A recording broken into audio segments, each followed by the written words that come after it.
नमस्कार भाई दोस्तों। आज तक हमने तो कोई बात बगैर प्रूफ के बोली नहीं है। जो भी चीज बोली है उसके प्रूफ साथ में दिखा दिए हैं, जिसने मांगे उसको दे दिए। ये रहा प्रूफ भाई, इसलिए बोली थी। लेकिन आपको पता है एक नए टाइप की आईटी सेल सक्रिय हो गई है हरियाणा के अंदर।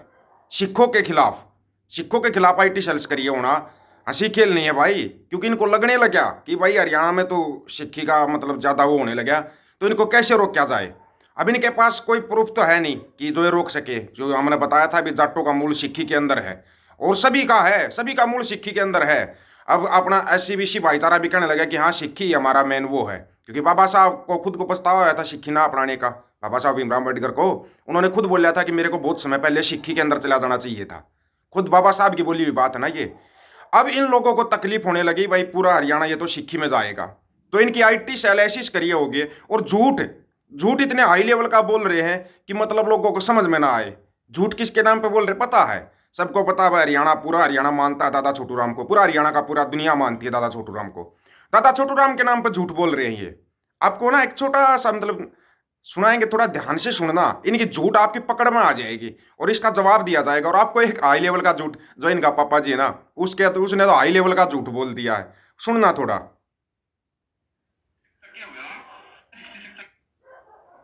सुनो।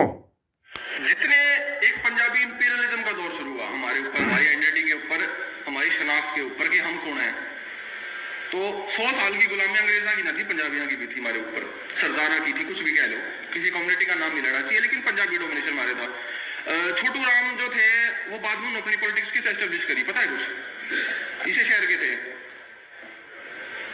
तो डेथ की तो हुई उनकी पता है? 1945 में, 9 जनवरी 1945, कल जन्मदिन था उनका। कितनी हुई डेथ उनकी? लाहौर में। लाहौर में क्यों हुई पता है? हाँ बिल्कुल, क्योंकि सारी पॉलिटिक्स लाहौर से चला करती। केंद्र पंजाब का लाहौर था, रोहतक नहीं था, हांसी हिसार सोनीपत नहीं था। तो जब आरडी का लीडर भी लाहौर में है, वो पंजाबी बोल रहा है, वो सेंटर आपका शिफ्ट हो रहा है, तो ये एरिया तो बहुत बैकवर्ड रीजन था। इस एरिया में कुछ 1958 से लेके 1966 तक क्या हुआ, 66 तक। समझे आप ये कहाँ पे बोल रहा है? हम जो बात बोलते थे ना भाई, 200 साल पूरा भारत गुलाम रहा था, 100 साल रहा था संयुक्त पंजाब, 100 साल, वो भी महाराजा रणजीत सिंह के जाने के बाद। तो ये भाई क्या बोल रहा है बोला, हम 200 साल अंग्रेज, 100 साल तक तो हम सरदारों के गुलाम थे। अब सुन बे ढक्कन, तू ढक्कन ही बोलूंगा तेरे को, और तो क्या बोलूंगा। ढक्कन ध्यान से सुनना थोड़ा सा। दादा छोटू राम के हाथ में वो पावर थी, नियंग सिंह हो गया, एक बार लाइसेंस चेक करना। वो पावर दादा छोटू राम के हाथ में थी। सबसे ज्यादा पावर अगर हरियाणा के पास थी ना, वो तब थी जब महाराजा रणजीत सिंह का राज था, संयुक्त पंजाब था। तब हरियाणा एक पावरफुल स्टेट होता था। तब हरियाणा पावरफुल होता था जब हम संयुक्त पंजाब के अंदर थे। पूरा देश हरियाणा और पंजाब की तरफ देखता था। हाँ भाई, ये मतलब पंजाब के कितने टुकड़े किए गए तुम्हारे को पता है? सरदारों के गुलाम रहे थे, मतलब शब्द देखो इसने कौन सा यूज किया, सरदारों के गुलाम। तो दादा छोटू राम के हाथ में, तू छोटू राम बोल रहा है, दादा छोटू राम को छोटू राम बोल रहा है। रोहतक में शकरिया हो रहे हैं भाई, ये भी बता देता हूँ कहाँ शकरिया हो रही है। ये रोहतक में शकरिया हो रहे हैं चिंटू मिंटू एंड कैंडी। ये ऐसे ऐसे चिंटू मिंटू हैं, मतलब यहाँ को पता है ये लोग भोले भाले हैं, इनको किसी भी तरह से बहका लो। तो इन्होंने बहकाना शुरू कर दिया, बहकाना शुरू कर दिया इन लोगों ने। अब ये लोग अपनी चाल में कामयाब हो जाएंगे अगर आप लोग नहीं संभले तो। पहले बता रहे नहीं संभले तो चाल में कामयाब हो जाएंगे। भाई सरदार तो हमारे को गुलाम बना कर रखते थे। अबे सरदारों ने तुम्हारे को पावर दी है और आज भी पावर दे रहे हैं। अगर तुम्हारे को कहीं पावर मिलती है तो सिक्की में जाने के बाद मिलती है। ये हम कह रहे हैं इस बात को, सिक्की में जैसे जाओगे आपको पावर मिलेगी। अभी तक तो मैं कह रहा था भाई ठीक है, हम किसी को नहीं कहते धर्म परिवर्तन करो या कुछ करो, ये बात हम आज भी नहीं कहते।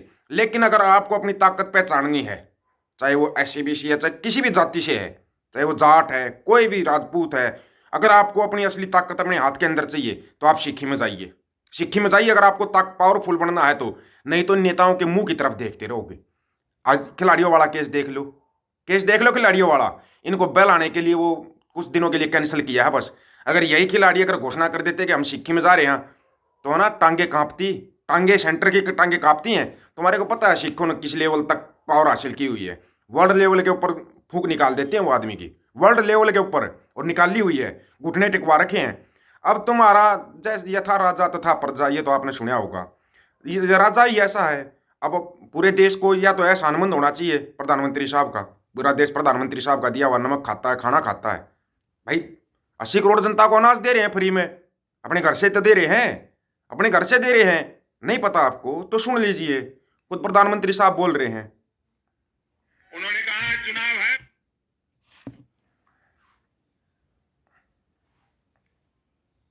15 तारीख को, और हमने नमक खाया है, हम धोखा नहीं देंगे। किसका नमक है? एक गरीब बुजुर्ग अनपढ़ माँ उस बुजुर्ग महिला से फिर पूछा, किसका नमक खाया है? हाँ, किसे धोखा नहीं देगी? तो उस माँ ने कहा, मोदी का नमक खाया है। मोदी का नमक खाया है भाई। कमाल नहीं हो गया? मोदी का नमक खा रहा है पूरा दिन। ये ऐसे ही सत्ता में आते हैं। मतलब अब सुनो, जवाब सुनना, जवाब सुनो। मोदी जी के बाप का है देश, मोदी जी का नमक खाया है। चाय बेचने वाले बांटते भी है तो क्या बांटते? जब चाय बेचने वाले थे तो उनके पास कुछ था ही नहीं, तो बांटेंगे क्या? हाँ भाई, अब इसने चाय बेची है या नमक खिलाया पूरे देश को। ये क्या करते हैं, गरीब तबके एरिया को पकड़ते, जैसे छत्तीसगढ़ को पकड़ लिया, वहाँ पे बड़े बड़े वादे किए। राजस्थान में 450 सिलेंडर मिल रहा होगा। राजस्थान वालों, सिलेंडर तो ले रहे होगे ना 450 का, तो और क्या चाहिए? मिल गया सिलेंडर, लाठियाँ मिली, सिलेंडर से 450 मांग गया। छत्तीसगढ़ पर क्यों किया? क्योंकि वहाँ के सबको पता था खनिज संपदा है, वहाँ पे प्रकृति के अंदर बहुत ज़्यादा पावर है। जंगलों की कटाई शुरू होगी ना, अडानी के लिए जंगलों की कटाई शुरू होगी। वीडियो है अपने पास, वीडियो है, प्रूफ है, जिसको चाहिए ले लेना। वीडियो इसलिए डाल रखे हमने, वो डाल भी दिया था ट्विटर के प्रो वीडियो। जंगलों की कटाई शुरू हो चुकी है। ये लोग लूट रहे हैं पूरे देश को। और समझ जाओ, अगर आपको सही मायने में अपने देश के अंदर सही है ना, तो खालसा राज चाहिए भाई। खालसा राज जब तक नहीं आएगा तब तक ऐसे ही अलग अलग करके आप लोगों को मारा जाता रहेगा, ऐसे दबाया जाता रहेगा। और जिस दिन खालसा राज कायम हो गया ना, ये जो चाहे वो अमेरिका है, कनाडा, जो आंखें दिखा रही है ना, वो भी यहाँ पे नौकरी मांगने आएंगे। लेकिन उसके लिए चाहिए खालसा राज, उसके लिए चाहिए हमारे को हमारा संयुक्त पंजाब। जिस दिन संयुक्त पंजाब एक हो गया, खालसा राज भी कायम हो जाएगा।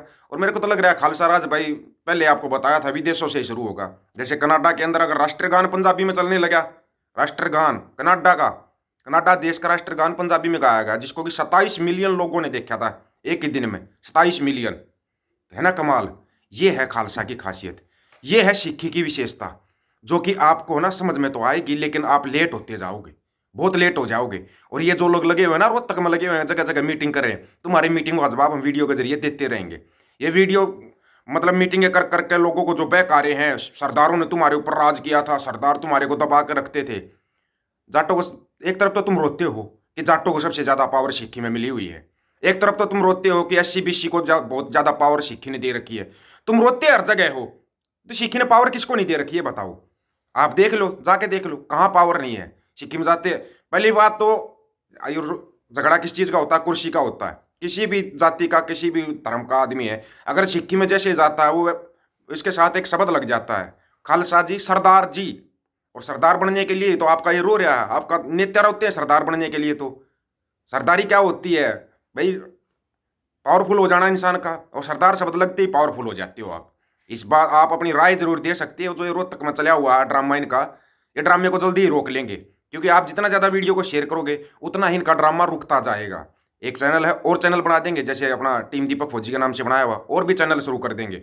सभी साथियों को राम राम, नमस्कार, आदाब, सत श्री अकाल। वीडियो को ज़्यादा से ज़्यादा शेयर, चैनल को सब्सक्राइब और बेल आइकन को जरूर दबाना दोस्तों। ऑफिशियल दीपक फौजी यूट्यूब चैनल, बात हक और सच की करेंगे, हक सच की बात हम करेंगे। वीडियो को शेयर करने की जिम्मेवारी आप लोगों की है। और हाँ, कमेंट करके अपनी राय जरूर रखना दोस्तों कि क्या सच है क्या झूठ है। गज के आखो, वाहे गुरु जी का खालसा, वाहे गुरु जी की फतेह।